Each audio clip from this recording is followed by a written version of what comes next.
600만 원 하는 데는 아직 못 가는데 6개월에 600만 원 하는 데는 80일간의 약속이라고 하는 데가 있고 그거 이외에는 뭐 그렇게까지 가는 데는 아직 없었던 것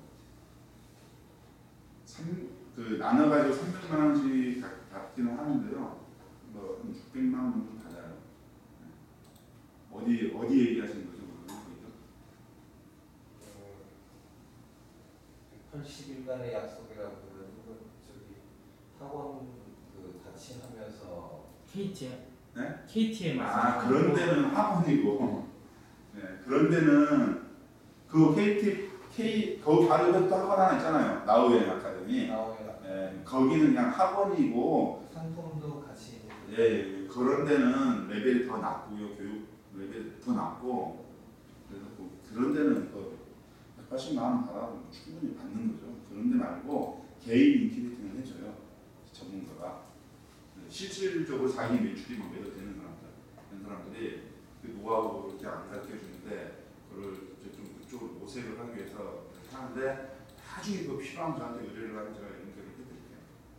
남부 그 서울 남부 그 학원을 조합이에요. 저희 유통 조합인데 거기서 이제 하는 건데 맡아서 해라 그러는데 제가 안 하겠습니다. 그렇죠. 왜냐면 우리는 창업센터 운영해야 되니까 안 하겠습니다 해가지고 딴 사람이 못 하겠죠. 나중에 필요하신 거 알려드릴게요. 신용도가 굉장히 중요한 거예요. 600만 원 줘도 아깝지 않아요. 그렇게 생각하고 계시면 돼요. 왜냐면 이것만 체계적으로 잘 이해하고 있으면 내 상품 파는 게 좀 쉬워요. 물론 그 B2B 우리가 말하는 그 유통을 이해하지는 못하지만 어쨌든 오픈 마켓을 100% 활용하는 데는 600만 원 절대 아까운 건 아닙니다. 그리고 석 달 2개월 해가지고 돈 못 받고 나가는 사람도 많아요. 주진 않죠. 돌려주진 않죠. 약속해가지고 그리고 업무를 10시까지 시켜요. 다음 남이 팔지 못하는 순서. 신상품 우선으로 상품 정보를 수정하자. 상품을 올렸으면 신용도 올리면서 상품을 올렸으면 맨날 상품 뭐 이렇게 관심 갖지 말고 지금 상품에 대해서 관심을 가져가지고 그거를 퍼뜨리는데 우선적으로 해야 되죠. 여름이에요. 이제 5월달에 여름 상품 막 올라오는데 겨울 상품 건드고 있으면 되겠어요? 너무나 당연한 이치인데 사람들이 계속해서 컵하는 사람은 컵만 하고 있는 거야. 안 되죠, 사람이. 지금 2달 앞으로 다가온 그걸 지금 막 해야 된다는 거야. 그래서 신상품 우선 상품 정보를 수정해야 된다. 왜냐면 이거는 남이 팔지 못하는 것들이에요. 연동 가입한 사람들은 좀 덜한데 옛날 그 셀러들 있죠. 우리가 좀 판다고 하는 사람들, 그런 사람들은 다 수동으로 하고 있기 때문에 신상품 손대기가 굉장히 어려워요. 그래서 신상품 손대려고 그 직원을 구해가지고 어느 한 분은 일주일에 한 번씩 다운을 받는다고 하는데 그 물리적으로 좀 힘들죠. 그렇게 맞아 떨어지기가. 근데 이제 연동을 쓰게 되면 올라오니까 신상품이 올라오면 그건 먼저 이렇게 내가 관리를 하고 그 다음에 구상품 순으로 연도 순으로 해가지고 상품 관리를 해야 된다. 구상품보다 신상품이 좋다. 이건 뭐 너무 당연한 거니까 일하다 보면 그 느낌이 와요. 어느 순간 내가 뭐 딴 거 하고 있어요. 그러면 안 되고 항상 일의 업무 순서를 맞춰가지고 신상품 먼저 처리하고 다음 순서들을 가야 됩니다. 과학적인 방법이 필요한 거예요. 그리고 이것도 이렇게 모니터에다 써놓으셔야 돼요. 매출 확인해가지고 매출 잘 나왔으면 그 카테고리에 신상품이 올라왔으면 그거 먼저 얼른 이런 식으로 그렇게 해서 해야 됩니다. 이런 몇 가지 사소한 것 같지만 너무나 당연한 것들만 잘 해도 매출은 쭉쭉 오릅니다. 그래서 저희가 지금 6개월을 잡고 있는데요. 6개월 정도 지나면요, 물론 빨리 하는 사람이 있을 거예요. 3개월 만에 이제 완성하는 사람도 있을 테고, 6개월 정도 하면은 도메토피아의 모든 상품 정보를 자기가 원하는 대로 바꾸게 됩니다. 그래서 한 3개월 정도에서 바꾼 사람은 다시 재수정하고 있을 거예요. 왜? 해보니까 이 방법보다 이 방법이 낫다 하면서 막 자기가 방법이 생기니까, 방법이 생긴다는 건 매출이 잘 나오는 쪽으로 자꾸 수정해 나가고 신용도가 이렇게 바꾸니까 신용도가 올라가는 걸 자기가 습득하는 과정이거든요. 6개월 정도는 된다고 생각하는데 빨리 하는 사람들은 뭐 한 4개월 또 이제 되지 않을까 이렇게 싶어요. 전 상품을 이제 수정을 하고 차별화 전략을 하나하나 이렇게 접목을 시켜야겠죠. 노출 방법, 즉 광고 방법이 곧 사업의 성공을 좌우한다. 국내 제조업자들 있잖아요. 물건 팔 곳이 없어서 망하는 데 되게 많아요. 좋은 상품들. 노출을 못 시켜가지고. 노출이 안 되니까 상품 좋아도 이게 팔지를 못하는 거예요. 그래서 여러분들은 내 상품을 어떻게 잘 노출시키는가, 어떻게 광고할 건가. 그러다 보니까 신용도도 필요한 거예요. 신용도가 좋아야 내 상품이 항상 제일 먼저 보이고 신용도 좋은 사람 쪽으로 쫓아오니까. 그래서 노출 방법이 곧 사업의 성공을 좌우한다라고 제가 말씀드렸습니다. 나만의 노하우, 그 다음으로 가는 게 이제 나만의 노하우. 안 해도 모를 그 있잖아요. 뭣도 모르게 뭘 한다. 그런 노하우가 반드시 발명이 됩니다. 하다 보면 저한테도 얘기 안 하겠죠. 네. 할 필요도 없습니다. 와서 항상 새로운 것들 정보만 잘 들으면서 연구하고 해서 자기만의 노하우를 완성시켜 나가야 된다. 그게 곧 사업이지. 도메토피아의 부영훈이가 이렇게 하면 그거는 정형화되어 있는 공식이고 그 공식을 이용해서 나만의 사업으로 발전해야 된다는 거예요. 그 다음 7단계는요. B2B 셀러의 기초가 이제 끝난 거예요. 끝났는데 요거는 이야기하지 말자고. 너무 난해하고 시간이 없습니다. 그래서 그 다음 단계로 가서 이제 무역 컨트롤이라든가 통상이라고 말하는 유통 말하는 그런 컨트롤을 좀 하고 CS, 5급 CS, 거래처 5급 CS들이 1년 정도 했으면은 이 입이 좀 많이 트이거든요. 트이니까 이제 요거를 좀 더 체계화하기 위해서 해외 연수가 필요합니다. 해외 연수가 굳이 아니더라도 국내 시장이라도 가서 많이 해야 된다. 생리를 알아야 어디 가서 내가 상담을 해주죠. 거래처 사람들. 그 사람들이 선수인데 내가 모르면 상담이 안 돼요. 물건만 가지고 있으면 안 되기 때문에 그래서 이거는 이제 필요합니다. 여기까지 해서 제가 준비한 이야기는 다 했습니다. 질문할 것들 있으면은 좀 질문을 하시고요. 없으면은 급하게 끝내겠습니다. 다음 문장에서. B2B를 이제 좀 키워 셀러가 그 B2B를 주식적으로 말씀하신 게 저는 B2C로 판매를 하다가 이제 그런 B2C는 기본이고 예. 나의 사업 위치는 B2C에 있어야 B2B에 있어야 B2C도 할 수 있다. B2C만 하는 건 없다. 애초에 그건 가게에 내야죠. 가게. 사장님도 직접 물건 의뢰가 제작해서 가져오는 거 직접 B2C로 팔잖아요. 예. B2B로도 하고. B2C가 근데 B2B가 이제 단납관이나 큰 건들이 그런 거는 그리고 마진율도 높아지니까 B2B를 해야 B2C로 팔든 뭐 B2C로 하든 뭘 하든 마진이 높아지는 거고. 그리고 요즘 세상이 변해가지고 제조 기반을 갖지 않고 하면은 그냥 단순 B2C DB셀러가 되는 거잖아요. 근데 DB셀러를 제가 하지 말라 그러잖아요. 왜? 그거 할 수 없는 지경이 됐으니까. B2C 셀러 가지고는 창업을 한다고 하면 안 돼요. 그냥 안 되니까 창업은 안 되는 거고 가서 돈만 바치는 거예요.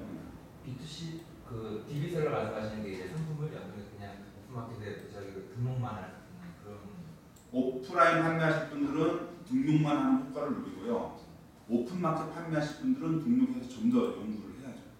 신용도를 쌓고 더 많이 팔릴 수 있도록 상품 개발을 해야 되고 하는데 그 상품 개발은 다음 상품 개발 강의 때 이렇게 한번 물어보시면 돼요. 저희가 상품 개발을 많이 B2C를 잘 하려면 상품이 있어야 자기 고유 상품들이 전략 상품도 있어야 되고 대량으로 나가는 상품들도 있어야지 B2C가 성공하지 한 개씩 팔려가지고 B2C가 성공하지는 않아요.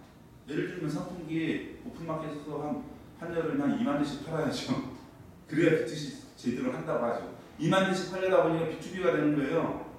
단가는 낮아지잖아요. B2C 가격 가지고 어떻게 못 팔죠. 제조 기반을 가지고 있어요. 내가 직수입해 갖고 와서 그 단가로 B2C로 때려야 B2B도 거래가 되고 모두 거래가 되지.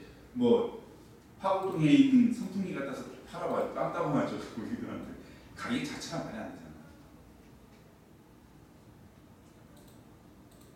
그러니까 상품 개발 강의 들었어야 된다. 2주 전에 하시잖아요. 어디 좀 비슷한가요? 또 다음에 강의할 때? 이게요, 상품 개발이라는 건요, 만약에 그 사장님 정도의 경험이라면, 이쪽 분야 경험이라면 매번 들을 때마다 내용이 다 달라요. 그래서 계속 들으셔도 괜찮아요. 네, 일정이 남으시면, 스케줄이 괜찮으시면, 저 온라인 안 해봤어요. 네, 그냥 회사 네, 다니다가 얘기 좀 들었습니다. 잘안 돼가지고 오래 나와서. 그 저기 하나 더 여쭤볼게요. 그 창업센터 보니까 1년 후에 뭐 동일 지원 그런 문구가 나왔는데 무슨 예, 뭐냐면요. 창업센터는 인큐베이팅 시스템이라서 저희들이 이 사람이 매출을 일정 정도 올리도록 만들어내는 거거든요. 근데 1년 후에 그만둬버리면 이 사람이 자기 집으로 갈 거잖아요. 집에서 하잖아요. 도메토피아 물건을 계속 팔고 있으면 우리가 그 사람 보호해서 계속 밀어줄 텐데 안 팔고 있으면 밀어줄 수가 없잖아요. 우리 인큐베이팅 밖으로, 창업센터 밖으로 나가면 어떻게 될지는 모르기 때문에 그 사람한테 특혜를 줄 수가 없어요. 우리 창업센터에 남아있는 한만 제공을 하는 거거든요. 그러면은 저기에 이제 만 원에서 꽉 차서 공간이 없으니까 신규도 받아야 되니까 창업센터 하면 더 열 생각이에요.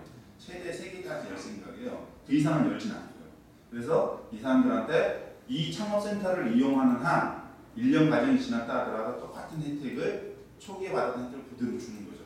그 혜택이라는 건 뭐냐면 우리가 기획 상품들을 만들어낼 거예요. 창업생 전용 상품들을 10,000원짜리를 5,000원에 팔게끔 기획해 갖고 와서 하는 거죠. 근데 그런 거를 하면 이제 매출이 좀 많이 올라가는데 막 5,000원을 팔아야 되는데 내가 가서 10,000원을 파는 거 매출 많이 나오겠어요? 그러니까 월 30만 원 내는 거는 계속 내는 거고 그렇죠. 그대로 가는 거고. 그러니까 제품 소싱에 대해서 네. 사무실을 쓰는 거예요. 네. 사무실을 쓰면서 이 그 도메토피아 전용 셀러가 되는 거죠. 그때는 프리랜서가 돼서 하는 거죠. 네. 도메토피아가 그걸 필요로 해요.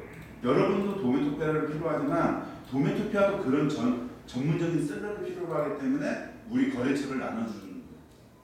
못하고 있으면 이렇게 거래처를 주죠. 네. 그래서 여기 이런 제안서 들어왔으니까 이거 저거 가서 조금 와봐라. 그래서 물론 캔슬이 나면 가슴이 아프지만 일단 물어보고 와봐요. 물어보고 오면 좋죠. 근데 나 혼자 있으면 그 누가 어디서 그런 게 생겨요? 안 생기죠. 근데 도메토피아는 그런 견적 의뢰가 많이 들어오기 때문에 그런 견적으로 들어오는 기업들을 나눠서 창업생들한테 주죠. 1기가 넘은 창업생이라고 우리가 얘기를 하지 않고 그때는 무슨 또 비즈니스 뭐 1기생 이런 식으로 해서 전문 사업가로 어느 정도 인정을 해서 하게 되겠죠. 그래서 많이는 안 되고 일정 인원만 제한을 해서 이제 하게 됩니다. 그렇잖아요. 뭐 많이 있으면 뭐예요? 제대로 하는 사람들이는 28명만 있으면 끝이라고 생각을 하거든요. 그게 잘 되면 그 사이트도 아마 폐쇄시키고 그럴 거예요. 다른 사람이 볼 필요 없잖아요. 우리만 보면 되죠. 네, 도메토피아 사이트를 폐쇄시켜도 돼요. 폐쇄물로 가는 거죠. 왜냐하면 도메토피아에 물건을 파는데 30명이면 충분해요. 근데 지금 우리가 2,800명, 3,000명 지금 대원을 확보하고 있는데 그 중에 매출 제대로 나오는 건 몇 명밖에 안 돼요. 상위 만약에 10%면은 대충 어느 정도 매출 정도를 잡아야지 10% 정도가 500. 정도. 그런데 이제 워낙 격차가 많이 나지 1위는 뭐 이렇게 그 아까 그 상품 개발이나 만약 제품을 새로 찾을 때 뭐 중국 아까 이웃시장 같은 경우에 새로운 제품을 저희가 이제 직수입하기 어려우니까 이제 통해서 만약에 가져오게 되는 그런 경우도 상품을 이제 가능한 그런 과정을 마지막 단계로 보는 거예요. 그럼 그거를 만약에 뭐 저희가 이런 제품이 좀 뭐 더 잘 팔릴 것 같아가지고 이렇게 쏘시면서 같이 가져오게 되면 이게 도메토피아에서 올리는 제품이 되는 건지 아니면 저희가 도메토피아를 공급해주는 제품이 되는 건지. 도메토피아에다가 올려서 팔 수도 있고요. 사장님 상품으로. 어떻게 보면 이익이 안 남으시지 않아요? 그렇게 되면 저희한테 파는 거죠. 그냥 조금 많이 다 받고 그럼 우리가 또 팔아주는 거죠. 창업생들한테 그런 혜택이 가죠.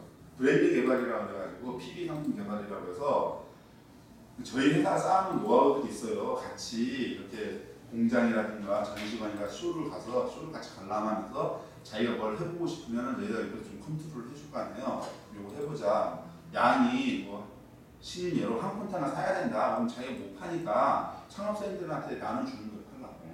싸게. 대신 사장님이 한 분당 수입했으면 마진 조금만 먹고 창업생들한테도 나눠주고 도매토피한테도 주고 그럼 다 팔잖아요. 그리고 거기에 뭐 10분의 1만 팔겠다면 10분의 1만 옥션이나 이런 데 내 쇼핑몰에 올리는 거 제대로 마진 먹고 파는 거예요. 이런 것들을 이제 협력하는 거죠. 그럼 도매토피아도 그걸 올리면 파는 거고. 거꾸로 도매토피아가 이 컵을 이제 1,000원짜리인데 500원에 치려고 공장하고 쇼부 보다 보니까 뭐 10만 개를 해야 된다. 그러면 창업생들한테 자 이거 1,000원짜리인데 500원에 하면 이 정도 10만 개를 깔 수 있을 것 같은데 한 사람은 못 파니까 1인당 몇 개씩 내서 쫙 나눠줄 테니까 팔아보시오. 그래서 딱 그 정도씩 팔고 이렇게 하는 거죠. 어떤 경우는 그렇게 해서 잘 됐어. 이제 컵이 잘 됐어. 그럼 저는 그냥 저 혼자 팔겠습니다. 이럴 수도 있고 저 혼자 팔 이유는 하나도 없죠. 같이 팔아주면 되니까. 단 이렇게 하겠죠. 나는 이제 컵 쪽을 팔 테니까 컵에 대한 저 거를 좀 받아주십시오. 이렇게 하겠죠. 도매토피아가 중국에 이만한 회사가 있어요.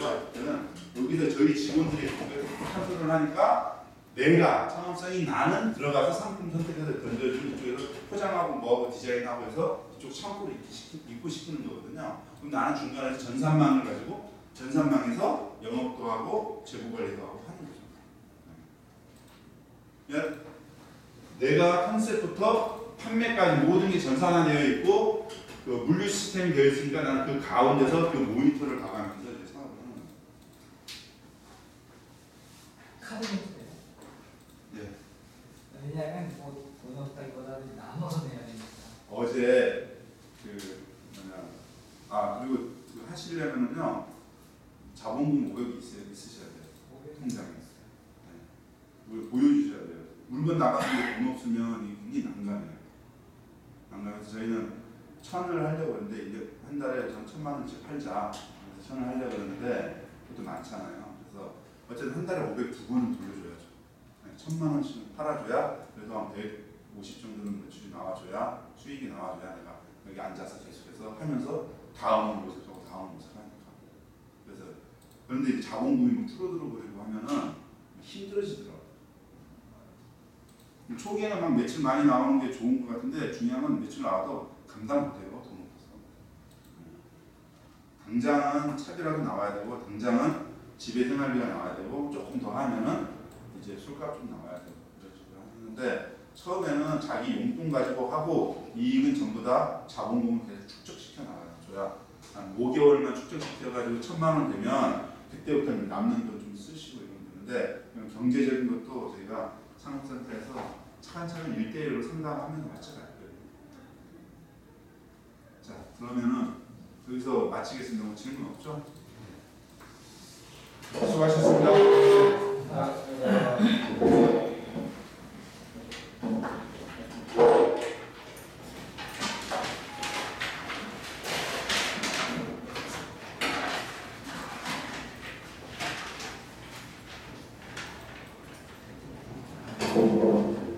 예.